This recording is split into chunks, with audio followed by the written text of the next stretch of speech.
pluralismo prospectivo no Design Thinking. Então, a proposta desta breve apresentação é dar um panorama geral sobre as diversas formas de pensar projeto que se desenvolveram nessa disciplina ou nessa área acadêmica ou talvez até mesmo nesta ciência do projeto e que podem ser reunidas e articuladas com o propósito de prospectar novas relações na sociedade, que é o objetivo desse programa de pós-graduação em Design Prospectivo aqui da UTF-PR.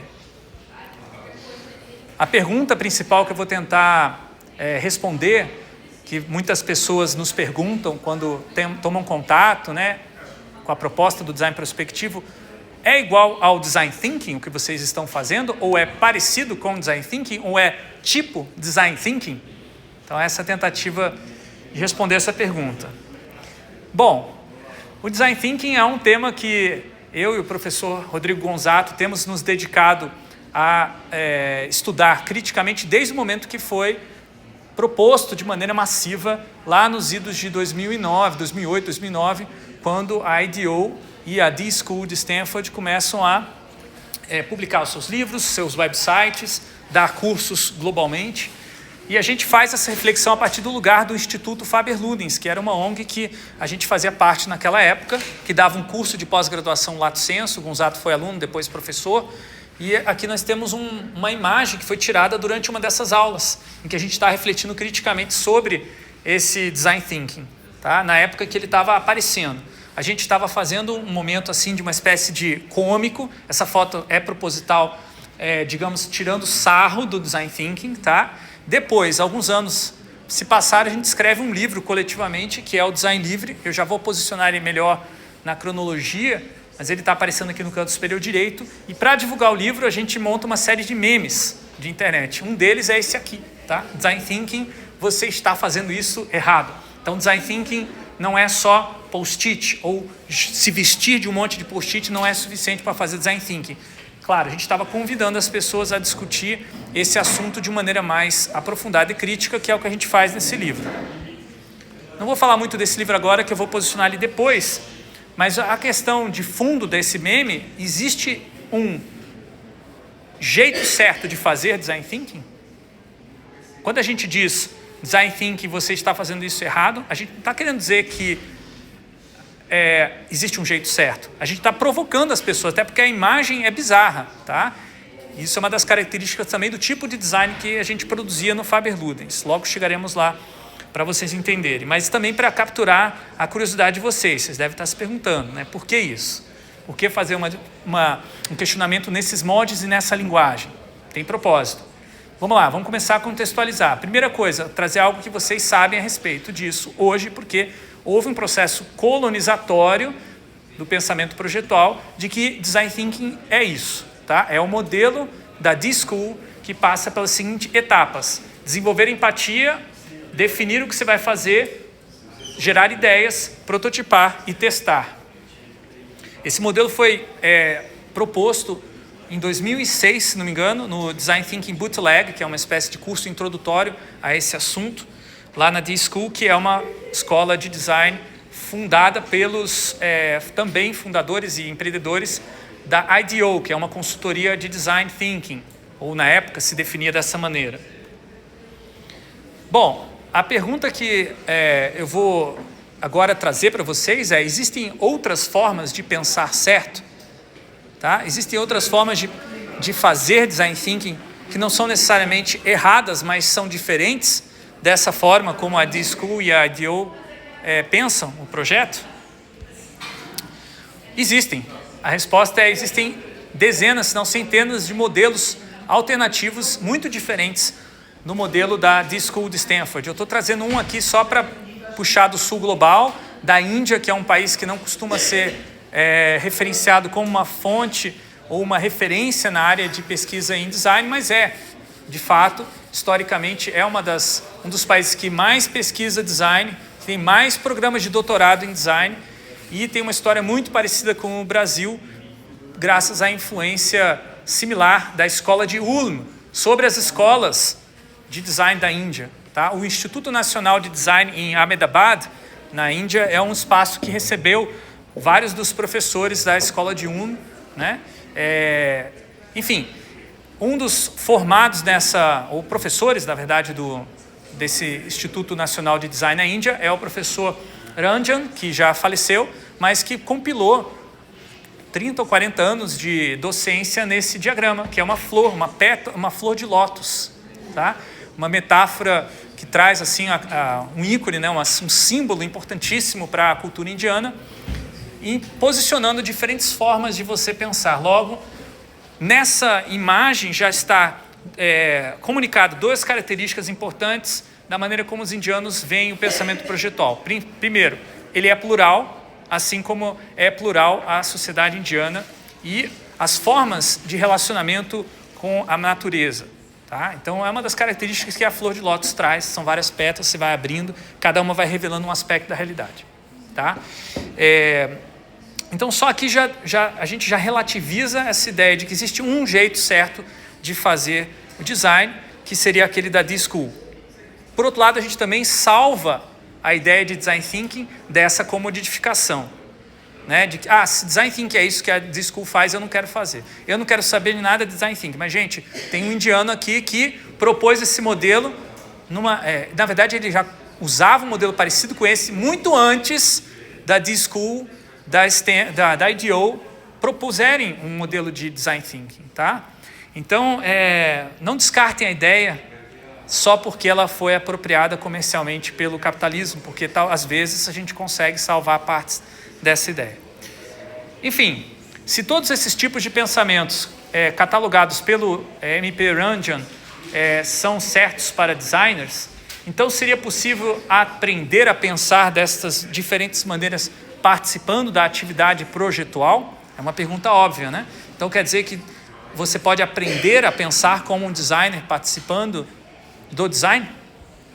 Sim, é verdade, é possível. Só que no capitalismo, toda profissão vai vender o seu conhecimento dentro de um mercado competitivo e, portanto, vai se ver obrigada a fechar esse conhecimento dentro do que muitas vezes é chamado ou de corporativismo ou de profissionalismo, né? Ou de a minha cerquinha, o meu silo, meu espaço reservado de autoridade. E isso vai prejudicar ou dificultar o trânsito e a construção coletiva de ideias. Essa aprendizagem de alguém que está vindo de fora vai ser questionada na fronteira dessa área de conhecimento. As pessoas são testadas e muitas vezes são exploradas, né, numa troca injusta. Então aqui nós temos um exemplo interessante de outro meme, esse de autoria do Gonzato. Olha só, que saudades dessa época, né? Pois é. Então aqui nós temos um meme, né, da atriz, a Gisele Bündchen, uma das maiores modelos da história do mundo, não só do Brasil. Ela foi convidada a participar do comitê que projetou a identidade visual da Copa do Mundo do Brasil de 2014. E quando esse anúncio foi feito de que ela fazia parte, muitos designers profissionais postaram nas suas redes sociais mensagens extremamente negativas e até mesmo derrogatórias do trabalho dela enquanto uma produtora de cultura, porque deslegitimaram a capacidade da Gisele Bündchen enquanto uma mulher de sucesso, rica, famosa, de poder fazer alguma contribuição relevante para um projeto de uma identidade visual. Então, como uma forma de relativizar, questionar e problematizar essa situação, o professor Gonzato fez essa releitura de uma obra famosa do pop art, né, como é o nome do artista? Andy Warhol.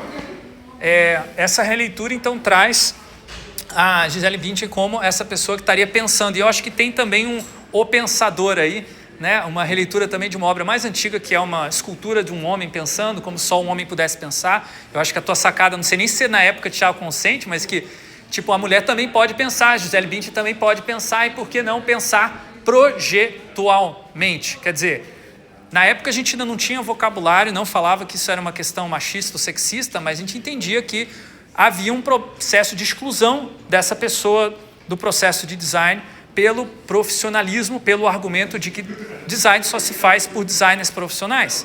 E o livro Design Livre é uma provocação para destruir essa ideia do profissionalismo. A gente até fala coisas do que precisamos salvar o design dos designers, acho que é uma das frases que tem nesse livro. Então, vejam, tem uma historicidade. Eu vou recuperar isso daqui a pouco de uma maneira mais linear aí para vocês acompanharem. Mas o ponto a problemática por mais que o design thinking diga todos podem aprender design, existe um profissionalismo dentro da área de design que vai excluir pessoas. E, por outro lado, existem pensamentos, formas de entender projeto diferentes em outras áreas, em outras profissões, que dialogam com o conceito de projeto, que fazem coisas com projetos, que entregam projetos. Só para citar alguns bem rapidamente, tá? Há milhares de anos nós temos a arte produzindo coisas maravilhosas que nos ajudam a se entender enquanto ser humano e também, muitas vezes, fazer afirmações políticas e reproduzir certas ideologias e modos de vida. Tá? Aqui eu estou trazendo um objeto de uma sociedade matriarcal de quase 30 mil anos atrás que expressa esse poder da mulher de dar a vida, né? De dar a luz. E isso, nessa época, tinha um valor, tinha uma relação com a cultura muito diferente do que tem hoje em dia, enquanto esse poder, na verdade, é reduzido a uma função a ser controlada e disputada pelo Estado, pelo capitalismo, pelos homens e todos aqueles que não são a própria mulher. Enfim, a arte ela tem esse poder tanto de afirmar quanto de questionar. Não vou dar muitos mais exemplos, mas é projeto, tudo isso é projeto. Agora, enquanto uma profissão, né, a arte ela vai se desenvolver de várias maneiras até o momento que surge a sociedade romana. É na sociedade romana em que a arte se torna uma profissão, e essa primeira profissão é a arquitetura. Tá? No livro de Vitrúvios, né, os 10 livros lá sobre a arquitetura, que é considerado um clássico fundante dessa disciplina, o Vitrúvios vai falar que existe a questão da durabilidade, existe a questão do conforto, existe a questão da forma, que precisam ser contrabalanceadas. E somente um especialista como eu, como as pessoas como eu, consegue resolver. Tá? Esse é talvez um momento em que há uma redução da arte também para uma questão distanciada da vida, do cotidiano do ser, da produção de si. E aí começa a haver, então, uma delegação dessa produção para profissionais. Isso vai se desenvolver num sentido de cada vez mais alienação, cada vez mais terceirização, cada vez mais delegação desse processo, até chegar no surgimento do que hoje a gente entende como engenharia. Tá? Então, o desenvolvimento da ciência na esteira do movimento iluminista vai dar origem à engenharia, que seria essa área que transforma a ciência em tecnologia, como no caso talvez uma das maiores invenções da história da humanidade dos últimos 500 anos, né, o motor a vapor, né, uma patente do Watts, né, em 1763, que se definia como engenheiro. Tá?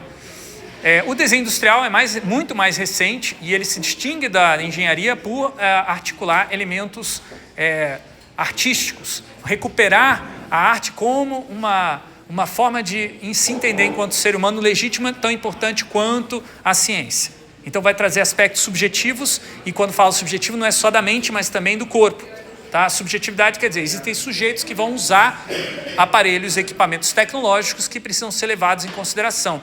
Então, a partir dos anos 50, começa a surgir o que hoje a gente chama de ergonomia, associado ao desenho industrial. E esse aparelho telefônico do modelo 320, que foi projetado pelo Henry Dreyfuss, é um exemplo paradigmático, digamos assim, desse movimento do desenho industrial.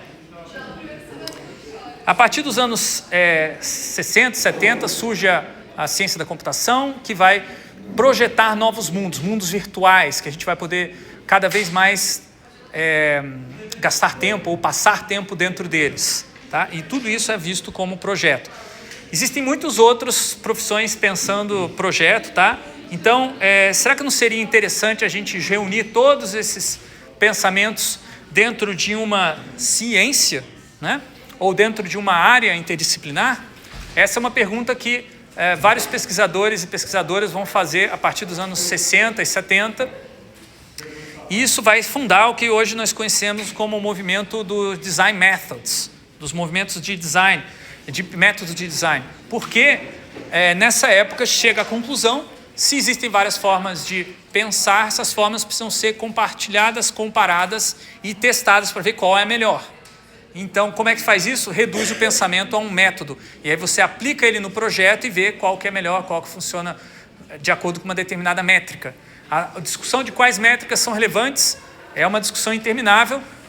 O autor que vai fazer talvez a afirmação mais contundente é o Herbert Simon, com a ideia de que a eficiência cognitiva é a parte mais importante na avaliação de um método. Então, se um método de design ajuda a gente a lidar com a incapacidade nossa de guardar muita informação e relacionar muita informação em uma única mente, ele vai ser um método melhor. Tá? Isso ele vai conseguir, ele vai dizer que os métodos de design vão servir para fazer o seguinte, para transformar problemas mal definidos ou mal estruturados em problemas domesticados ou problemas estruturados. Tá? A ideia de problema capcioso vai vir justamente como uma ideia de dizer não conseguimos domesticar totalmente os problemas. Tá? Mas eu estou adiantando um pouco os slides aqui. Deixa eu só completar essa sequência aqui, porque se a gente parar aqui, a gente não vai conseguir fechar no prazo, desculpa. Vera Pinto faz uma crítica muito interessante ao Herbert Simon, que é absolutamente ignorada pelos estudos em design, por todos esses autores que estou falando aqui, porque ele está no sul global, ele está no Brasil, ele está escrevendo isso na ditadura, ele foi perseguido, ele só conseguiu publicar, ou melhor, foi publicado esse livro depois que ele morreu, 20 anos. Então, esse slide aqui é uma tentativa nossa de recuperar uma história negada do pensamento projetual, que é uma história que nós estamos recuperando nesse programa, de modo geral. Não só nesse slide, mas fazemos referência ao Álvaro Vera Pinto, porque temos essa intenção, de enquanto brasileiros, de valorizar aquilo que nós fizemos aqui já no passado, mesmo que tenha sido negado. Então ele vai fazer uma crítica ao Herbert Simon e à ideia de ciências do artificial, dizendo, olha, essa ciência que ele vai falar, né, dos países metropolitanos, vai invocar uma crítica que a gente poderia chamar anticolonial hoje em dia, né? Ela vai só considerar o conhecimento que está abstraído em heurísticas, algoritmos, códigos abstratos, ignorando o conhecimento concreto do fazer. Tanto é que a ciência do artificial do Herbert Simon vai acabar sendo o fundamento para o que hoje a gente chama de inteligência artificial, que é super abstração do trabalho, né? Concreto do fazer. Agora, independente da crítica do Vera Pinto, veja, ele faz a crítica dele no mais ou menos uma mesma época que Rittel e Weber vão escrever esse texto, quer dizer, existia um problema nessa ideia da ciência do artificial que Vera Pinto capta no Brasil e que Rittel e Weber captam na Alemanha.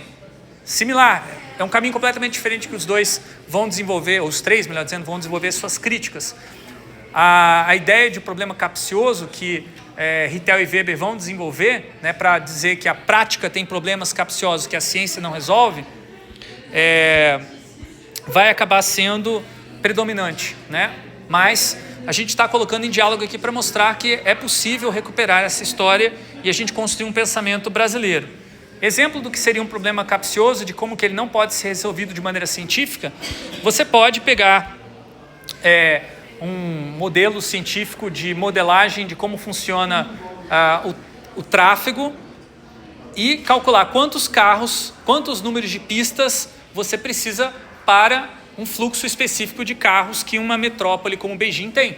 Só que, como vocês podem ver, a cada ano você vai ter que aumentar o número de faixas, porque o número de carros vai aumentar, e quanto mais as pessoas virem outras pessoas andando de carro, mais elas vão deixar de lado a bicicleta. Beijing era a cidade que tinha o maior número de bicicletas do mundo nos anos 90, e hoje é uma cidade que talvez tenha o maior número de engarrafamentos com carros do mundo.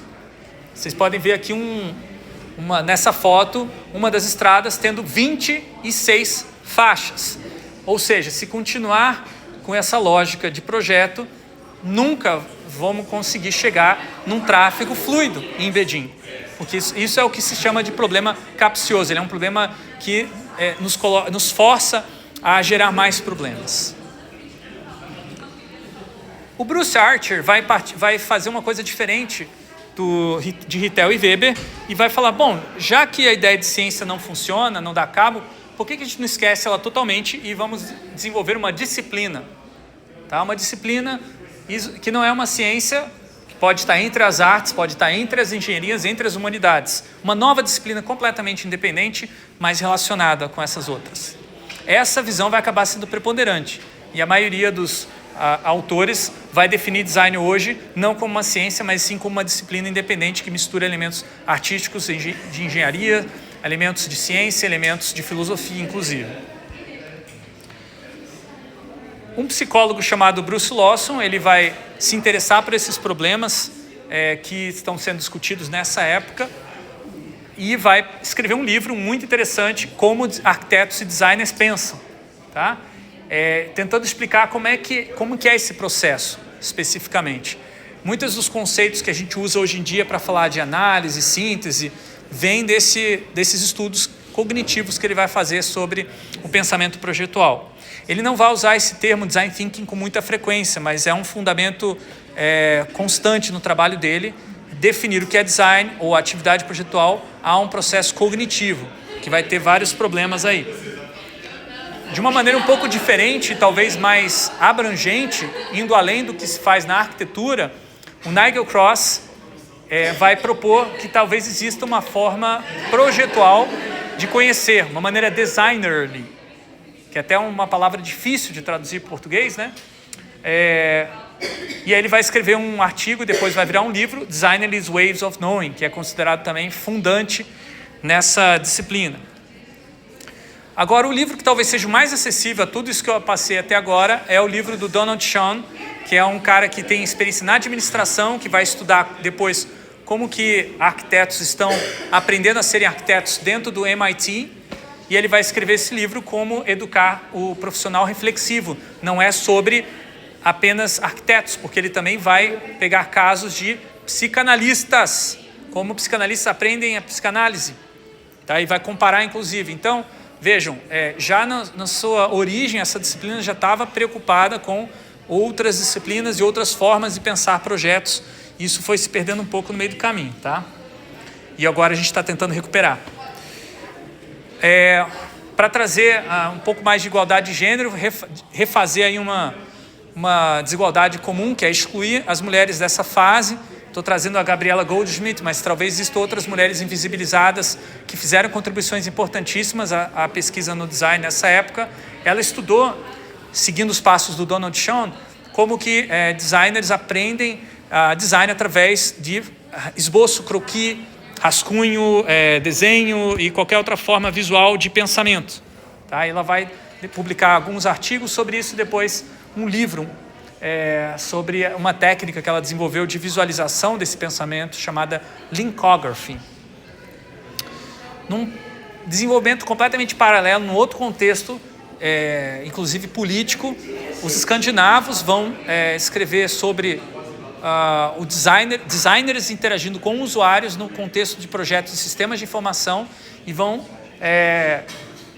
pensar esse pensamento como algo relacionado ao trabalho, que é uma novidade. Até então, não se falava de trabalho. E, até por um certo isolamento desse grupo, essa teorização, essa praxis do design participativo ainda é distanciada da história do pensamento projetual. E, de novo, a gente está fazendo também um reconhecimento histórico. Vale lembrar também que Joan Greenbaum é uma mulher. Tá? A primeira autora desse livro aqui é uma mulher. As pessoas falam o Greenbaum, muitas vezes, que nem sabem que é uma mulher que está à frente do design participativo, e várias outras, assim como a Suzanne Boudicca, a Lucy Suchman. Então, esse movimento na Escandinávia tem bastante espaço para discussões sobre feminismo já nessa época, tá? Antecipando muitas coisas que nos Estados Unidos, no Reino Unido, vão acontecer só a partir dos anos 2000. Aí chegamos, então, no momento em que o texto do Richard Buchanan vem a público, né? É um texto que tenta capturar um pouco desses debates plurais que estão acontecendo na área, e ele vai propor esses 4 posicionamentos para definir como que designers navegam por essas possibilidades de pensar projetos. Então, signo, objeto, ação e pensamento. Isso vai dar origem a disciplinas, mas também às possibilidades de integração ou sinergias. Ele não está propondo esses 4 para dividir, está propondo justamente para a gente articular no mesmo projeto ter esses vários posicionamentos. A capa do livro onde esse artigo é reeditado, que está circulando aí, é uma capa muito significativa. O livro é The Idea of Design. Então, se você acusou ele de ser idealista, aqui no título desse livro ele está passando recibo, né? Porque se design é uma ideia, está aqui. É exatamente isso. E mais, é uma ideia visual, né? Porque nesse diagrama eles tentaram capturar, ele está trabalhando junto com outro autor, que é o Victor Margolin, o que seria a essência do design. E eles vão partir da palavra design mesmo. Tá? Vejam que não estão partindo da prática de trabalho do que é design. E isso vai gerar várias contradições, que é, por exemplo, priorizar a leitura da palavra sobre a leitura do mundo. Algo que a gente está problematizando quanto freirianos aqui nessa conversa do design prospectivo. Agora, ele vai falar um negócio que a gente acha interessante, a gente quer recuperar e manter, que é o lugar do pensamento no design tem crescido na medida em que a atividade projetual abrange projetos de maior complexidade. Isso ele vai deixar mais evidente no artigo dele de 2001, que é uma releitura do artigo de 92. Tá? Nesse artigo ele também vai consolidar o que a gente chama hoje de as 4 ordens do design. E vai propor um diagrama pela primeira vez, que depois ele vai modificar e usar de várias maneiras, e outras pessoas também. Nesse diagrama ele vai colocar as disciplinas que não estavam antes no diagrama. Tá? Ele vai falar que a disciplina de design gráfico nasce como uma intercruzação, uma preocupação com os símbolos. A de desenho industrial, preocupação com as coisas. A de design de interação, preocupação com a ação. E o desenho ambiental, o projeto ambiental, que é uma palavra, um termo, uma área que nem existe no Brasil, enquanto uma área acadêmica ou científica, ele vai dizer que é focada no pensamento. Tá? Depois ele vai misturar, daí ele vai ver como que é uma disciplina ou uma área que vai focar em pensamento e na ação. Tá? Nas coisas e na ação. E daí ele vai encontrar e mapear várias disciplinas que estão dialogando com o pensamento projetual. Tá? Então esse modelo aqui não é exatamente um modelo sobre a evolução, ele não está dizendo que o design ambiental seria superior ou mais evoluído do que o design gráfico, até porque ele vai dizer que o design ambiental vai se fazer uso do design gráfico para ser entendido, para gerar comunicação, para pensar o espaço. Bom, com base nesses desenvolvimentos da disciplina de design, enquanto uma disciplina integradora de conhecimentos, a Elizabeth Sanders, em colaboração com o Peter Jan Stappers, que é um holandês, ela uma estadunidense, eles vão escrever vários artigos definindo o que é cocriação no design, o que seria co-design, o que seria o projeto de ferramentas para promover essa colaboração entre diferentes formas de pensar. E aí eles vão escrever um livro depois, agora mais recente, 2014, se não me engano, que é o Convivial Toolbox, que eu recomendo altamente para quem quiser capturar esse aspecto prático do design thinking que a gente vê, por exemplo, expresso na visualidade que estão nas paredes dessa sala. Agora, o livro que vai ter o maior impacto, talvez, para disseminar esse conceito do design thinking e também comodificar e reduzir e simplificar ele, é o livro do Tim Brown, lançado em 2009. Muita gente acha que aqui começa o design thinking, tá? Mas, como eu mostrei para vocês, é uma história antiga. Ele vai dizer que o pensamento projetual é uma espécie de fundamento para a colaboração multidisciplinar em qualquer tipo de projeto complexo, desde o projeto de sistema de saúde até o projeto de distribuição de água em lugares que não têm ainda saneamento básico. O modelo de design thinking do Tim Brown, e atenção aqui porque muita gente faz confusão, é esse aqui. Ele não tem etapas, ele é um modelo em espiral. É um modelo que diz o seguinte: você vai estar sempre em looping entre inspiração, ideação e implementação. E uma coisa não vai acontecer antes da outra. Então, quando se fala em modelo de design thinking hoje, além de falar que é só as pessoas falam errado, porque dizem que o modelo lá da D-School foi criado pelo Tim Brown. Não foi. Tá? O do Tim Brown é esse aqui. Tá? E o do modelo do Tim Brown, na minha visão, é muito mais rico que o modelo da D-School. E mais interessante, se quiser dialogar com o modelo de design thinking, comece por esse. Tem muito mais contradição incluída aí. O Design Thinking, apesar de ser um pouco mais rico que o anterior, ainda é uma redução gigantesca daquela história que eu tinha passado. Ele vai sofrer várias críticas, e a principal crítica são os 2 artigos que a Lucy Kimball, uma pesquisadora britânica, vai escrever sobre a necessidade de repensar o Design Thinking como uma prática e não como modelo. Inspirada pela Lucy Kimball e vários outros autores, eu, o professor Gonzato e mais muitas pessoas que estavam ligadas ao Instituto Faber-Ludens naquela época, vamos escrever um artigo, um livro, um manifesto chamado Design Livre. Lá pelas tantas vamos falar coisas do tipo: não é uma questão só de pensar fora da caixa. Inovação é repensar a caixa. Pensar a caixa é repensar o design. É ir do design ao meta-design, tal como ir da linguagem à metalinguagem. É a linguagem que fala da linguagem, portanto, um design do design. Isso em 2012. Então, de novo, mostrando que no Brasil nós não estávamos atrás de ninguém. Pelo contrário, já tínhamos algumas propostas até mais progressistas nessa área do que em outros países, se comparado, por exemplo, ao design especulativo no Reino Unido, com o qual a gente já dialogava há alguns anos, e eu acredito que a gente já estava num viés talvez mais viável, digamos assim, do que era possível fazer no Brasil, do que Dunning e Raby quando escreve esse livro. Eles vão dizer que o design especulativo questiona a realidade oficial em larga escala, é uma forma de dissidência expressa por meio de propostas alternativas de design. Então, para eles, o designer, ele é um design thinker, ou um artista que projeta críticas sobre a sociedade do seu lugar, e a sociedade faz o que quiser com essa crítica. É uma espécie de uma crítica blasé, ao qual a gente vai questionar de diferentes maneiras aqui no Brasil, dentro dessa ideia de design livre. Vejam um exemplo, tá?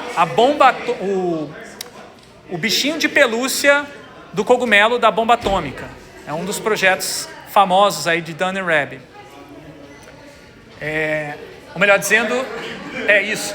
Mas em colaboração com seus alunos, se não me engano. Não me lembro agora exatamente quem fez o projeto. Mas faz parte, é um exemplo que eles usam no livro deles. E a proposta, por que eles fizeram isso? É porque eles queriam que as pessoas se acostumassem com a aniquilação da humanidade por uma bomba nuclear. Então vamos se acostumar com isso, vamos domesticar esse problema capcioso e conviver com a ideia de que pode até ser legal acabar com a humanidade de uma vez por todas. Então vamos dar para as crianças, para elas já desde criança já se acostumarem com isso. Vocês estão me olhando com uma cara, né, de que não é interessante essa ideia, não faz sentido. E não faz. No Brasil a gente não tem essa visão tão, talvez, enfim, derrotada, né? Derrotada, que tem no Reino Unido. Que no marxismo se expressa naquela frase célebre, que na verdade é uma provocação, mas que acaba sendo levada para esse lado, interpretada, né? Não existe, é mais fácil você imaginar o fim do mundo que o fim do capitalismo. Isso aqui é um projeto que, em linguagem de design, diz a mesma coisa. Tá? E não é assim que a gente está lidando com a questão do futuro, nem com o do marxismo, né? Por isso, Geraldo está sempre dando risada, fazendo piada, porque o nosso marxismo não é o marxismo da depressão, não é o marxismo das pessoas que cometem suicídio, como o próprio autor dessa frase. A gente aqui está buscando uma outra coisa diferente, tá? Um outro marxismo, um outro design prospectivo, tá? Mas por isso também estamos em crítica ao design especulativo. A minha tese de doutorado, que é defendida num contexto lá do Norte Global, próximo do Reino Unido, faz muitas concessões. Mas uma coisa que eu conseguia identificar e mostrar evidências e colocar na tese é que essa expansão do espaço projetual que o Buchanan está falando, de que os autores estão falando que design de serviços é maior do que o design de gráfico, ela não é uma coisa que expande a atividade humana, pode reduzir também. Pode ser que as pessoas percam direitos trabalhistas. Eu não estou falando exatamente dessas linguagens, porque nessa época ainda não existia essas plataformas de trabalho digital, que hoje nós temos, vendo a evidência, né, tão massiva de que o design de serviço faz mal para as pessoas, que ele prejudica a qualidade de vida das pessoas. Eu já estava levantando isso de maneira teórica naquela época. Aqui tem um diagramazinho rápido que eu mostrei em sala de aula passada, né, de que a expansão pode ou não acontecer através de um conflito que acontece no ambiente, no espaço projetual. E aí outra pessoa que vai discutir isso num outro contexto completamente diferente, mais ou menos na mesma época, é a Terry Eyring, enquanto ela se torna diretora da Escola de Design na Carnegie Mellon University, o local onde o Richard Buchanan vai desenvolver aquelas ideias dele lá nos anos 90 e começo dos anos 2000. Ela basicamente está pegando o bastão do Buchanan e fazendo uma transformação muito mais profunda, eu diria, naquele currículo, trazendo não só a experiência dela enquanto mulher, acadêmica, profissional de renome no mercado, mas também como alguém que vivenciou a questão ambiental, estudou isso profundamente com pessoas que têm histórias de vida muito interessantes no Schumacher College, no Reino Unido. Então ela vai levantar essa possibilidade de que designers podem fazer mais do que projetar interações.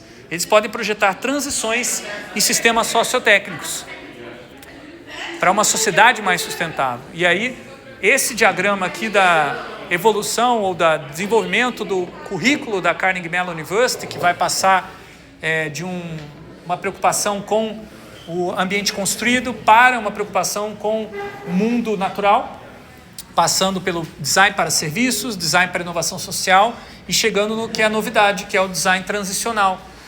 Esse diagrama ele vai ser super influente para nós aqui no nosso programa, porque a gente vai ler esse diagrama no início de 2019 e provocados a pensar um novo programa de pós-graduação em design, a gente vai se inspirar. Inicialmente vamos até cogitar a possibilidade de ser um programa de pós-graduação em design transicional. Vocês já vão ver por que a gente não faz isso, tá? Então, Botter, Fukushima e Gogola, que são colegas aqui do nosso programa, vão publicar o primeiro artigo científico sobre esse assunto. De novo, mulheres na frente, e atrás também. Fernanda Botter, Kano Fukushima e Milena Gogola vão publicar esse artigo e vão dizer o seguinte: na expansão do espaço projetual do design para lidar com problemas sistêmicos, vai se fundar a importância do design transicional e do design prospectivo para pensar e transformar a realidade visando o longo prazo. E a gente vai começar a discutir, debater, que a gente tem diferenças na maneira como a gente pensa o futuro, influenciado principalmente pela leitura crítica que eu e o professor Gonzato fizemos do design especulativo. O design especulativo, ele foca muito no futuro que ainda não aconteceu e pode vir a acontecer.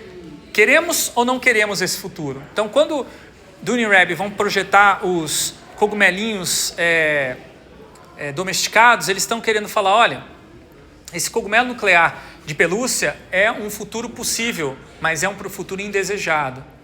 Vocês não querem isso, Vocês não querem as crianças se acostumando com isso. Então vamos estimular o governo a fazer mais leis antinucleares, para desnuclearizar a nossa sociedade. Tá? Tem um futuro provável, aniquilação humana pela uma guerra nuclear, e um futuro desejável, desnuclearização. Porém, a relação entre o presente e o futuro é que fica ambígua, fica vaga. O transition design, o design transicional, ele foca nesse gap, nessa distância entre o presente e o futuro. Então eles vão fazer o que eles chamam de backcasting.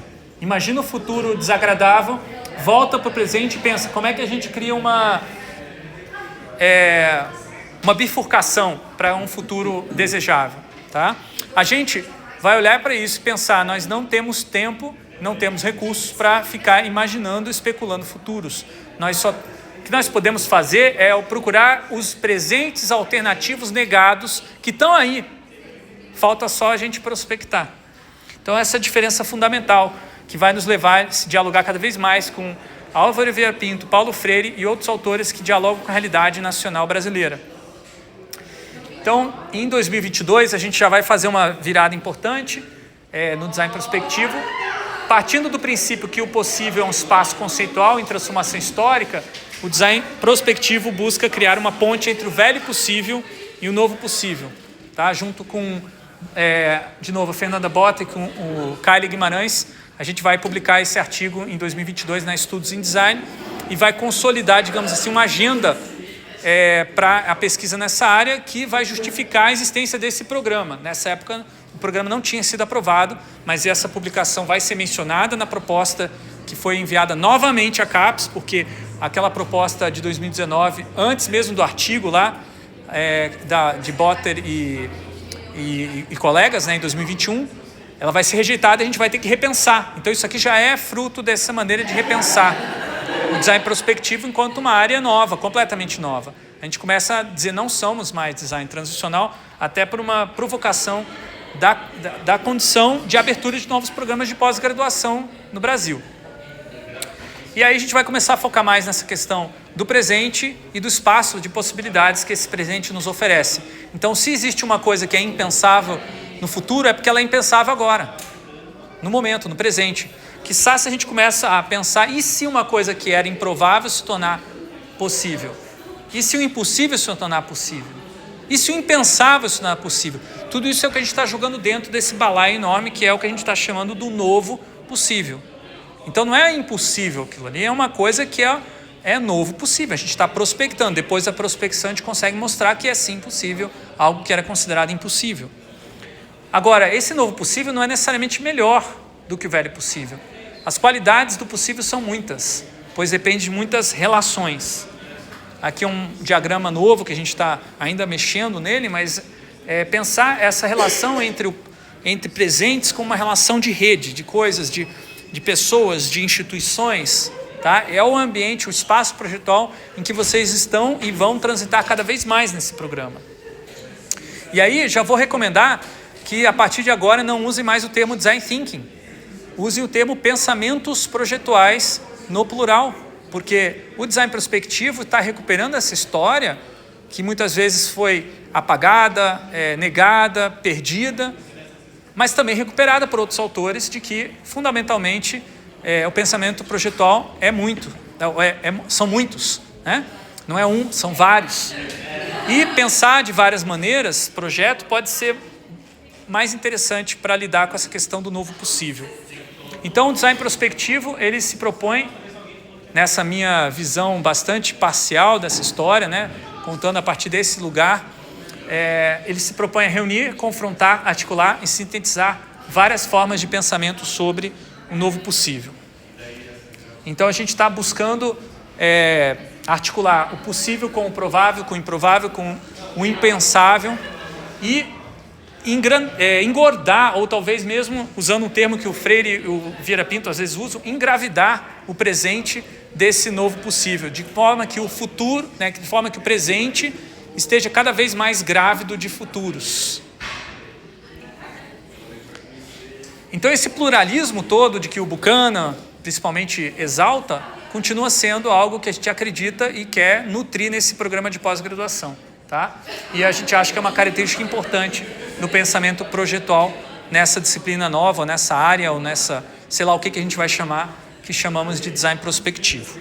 Aqui tem as referências bibliográficas e eu acho que aqui está o mapa da mina. Depois vocês podem olhar com mais calma esses slides e ir atrás dessas referências, porque para compilar elas, né, e ter uma noção de como que elas formam esse todo, é uma situação bem rara. A maioria dos autores vão dar relatos muito mais parciais e restritos do que o meu, e eu acho que a gente está no momento até de expandir e acrescentar mais perspectivas que foram negadas, principalmente dos grupos de pensadores historicamente oprimidos. Eu já corrigi algumas falhas com relação às mulheres, mas precisamos fazer muito mais pelas pessoas negras, as pessoas fora do norte global, as pessoas indígenas, pessoas de outras culturas que não foram citadas aqui, e pessoas que não são apenas acadêmicos, nem tampouco pessoas que publicaram seus pensamentos através de texto, mas também pessoas que publicaram, manifestaram e expressaram seu pensamento através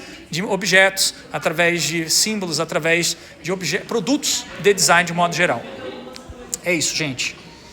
Agora vamos para debate.